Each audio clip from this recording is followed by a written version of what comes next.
In the wake of recent protests, cities around the country are taking a closer look at the racial divide around policing with an eye to possible reforms. Mayor Walsh has begun a process for that in Boston after declaring racism to be a public health crisis. To explore possible reforms in policing, a task force appointed by the mayor is holding a series of listening sessions for the community. To tell us about the process is the mayor's chief of civic engagement and director of the Mayor's Office of Neighborhood Services, Jerome Smith. Thank you very much for being with us, Jerome. Thank you guys very much for having me and taking an interest in this topic. Sure, I want to start with the context for this that was even just set by the mayor himself. There's a sense here, as in many other places, maybe not worse here than in other places, but there is something broken that needs to be fixed. What could that mean? There is a perception, as you've seen across America, that there is perceived racism through a number of our institutions in government, and so we're taking a fresh lens across the board at all of our programs and all of our institutions. And one particular one that we decided that needed to have an all hands on community task force was to look at the Boston's policing policies and to actually take some time, because it's one of the main topics that's been highlighted as we have seen through protests across the country. We wanted to make sure that we are on top of best practices and doing the best that we can. And so the mayor, working with the council president, selected 11 people to actually dive into a lot of these our Boston policing policies, body cameras, implicit bias training, the co-op board, which is our version of a civilian review board, and also the use of force policies. And I think it's wise that we actually do dive into these things. Up at the State House, we're having a huge debate on police. A lot of the use of force policies are being debated, and a couple of other topics. So it's just timely. The public has asked for us to put our eyes on this, to make some reforms, make some changes. And so, I'm happy to be a part on the staff level, working with this task force as they dive into these issues. Well, I know there has been a lot of talk about a stronger board with more transparency, maybe more independence, but unless you move to another city and really closely study how that works, there's only so much you can know about it. So how could the average person in Boston make a contribution to that topic?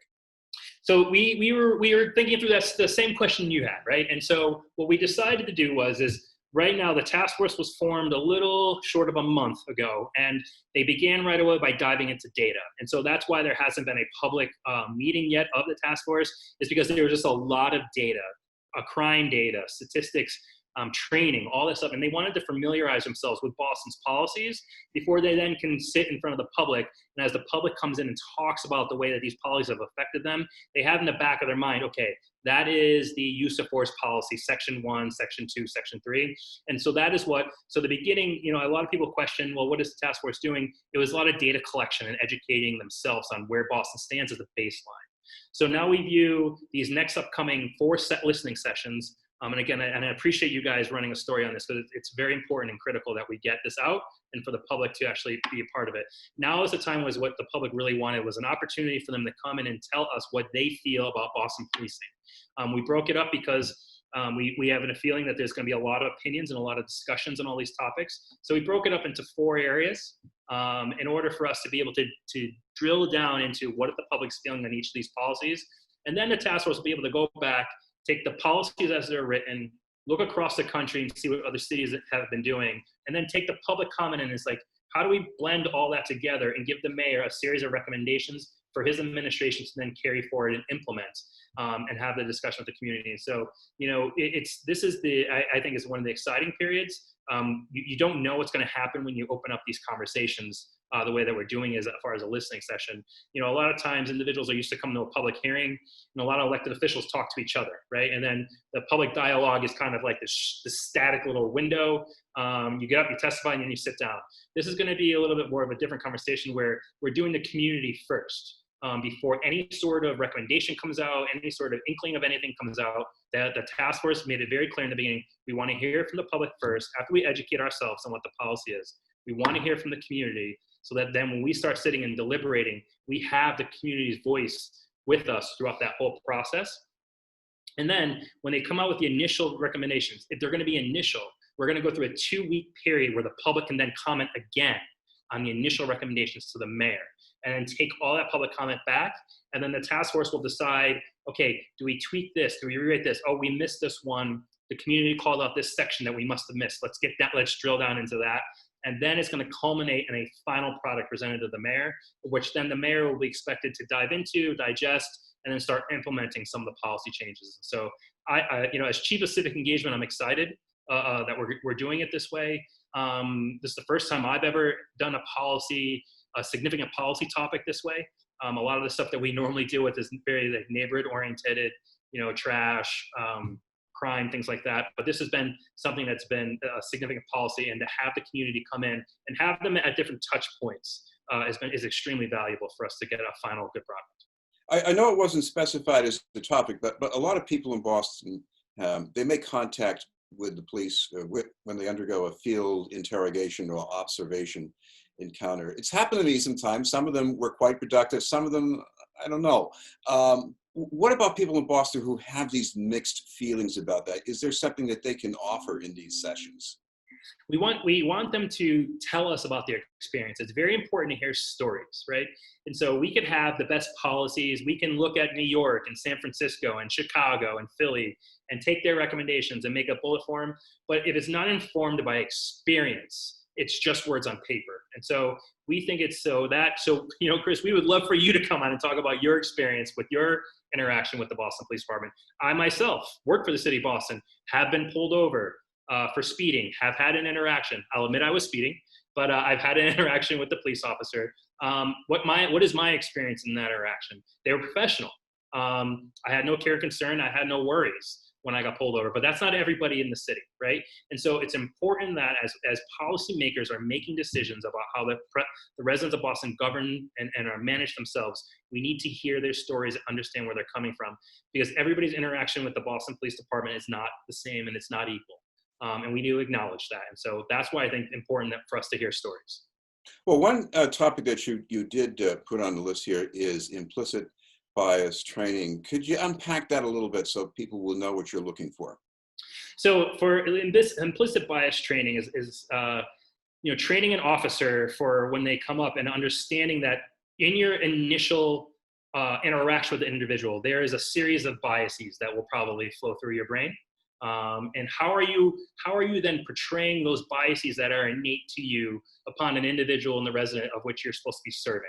And so the Boston Police Department are trained to look at that, to acknowledge that, to work around that, to make sure that they're freeing themselves of bias, because every resident should be treated equal. So whether you're white, black, Latino, Asian, when you interact with that Boston police officer, he should be treating you the same way as he treats every other individual, and any sort of perceived or not perceived bias that individual has, that is gone and moved away. And so the Boston Police Department actually does about 30 hours worth of training on implicit bias, where they sit through conversations and they walk through different topics. And we just want to, so as a task force, they want to look at that training. What is that training?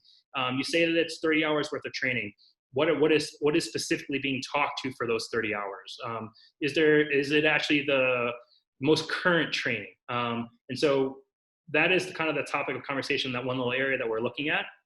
And when you say implicit bias, not everybody in Boston understands what implicit bias is. And so there's a little bit of an education too, right? We have to explain to some members of the public who may not know what implicit bias is, and what they should be looking out for and what we're training. And so this is kind of a two-way education piece as well. And so I think what you'll see is probably from these hearings, you're going to see a lot of people attend the Co-op Board Civilian Review Board, right? You're going to see a lot of people attend the use of force policies, because that's, tear gas, chokeholds, some of the things that are being debated at the state. The body-worn camera program, it's already something that the public has already been able to digest and understand, but they're going to come in and ask us, where is the city with it? Why are we only here at a certain point? The city needs to move faster, right? But I think the implicit bias training is going to require, for some residents, a little pre-context in the beginning of the hearing, so that they have an understanding of what we mean by implicit bias training, and how that impacts their life. Because then once we explain it, something may trigger in their head, be like, oh, this had happened to me once. I'd like to add this to the conversation. It's easy for a lot of us to have opinions, but there are also situations where I don't want to express an opinion as much as have the task force look into something and research something. Maybe there are certain kinds of police work that are more prone to generating complaints, for example. Can people get into these conversations and ask the task force to do that kind of research so that we have solid answers? Yes. So the task force is looking for that. They were given a charge by the mayor to look at certain areas, but I think that as we've dived into this work, and it's a very independent body. I'm just a staffer to help them with scheduling and things like of that nature. They've started melding around different topics. They want to look at how grant money is spent and how is that money being spent towards, is it being spent appropriately, or can we divert some money into some other programming? So they're starting to ask questions that the public are asking, and they're all fair questions. And so that's the exciting part about this, is to watch, as the mayor, we initially announced the 4 key areas that I just mentioned that we're having listening sessions on.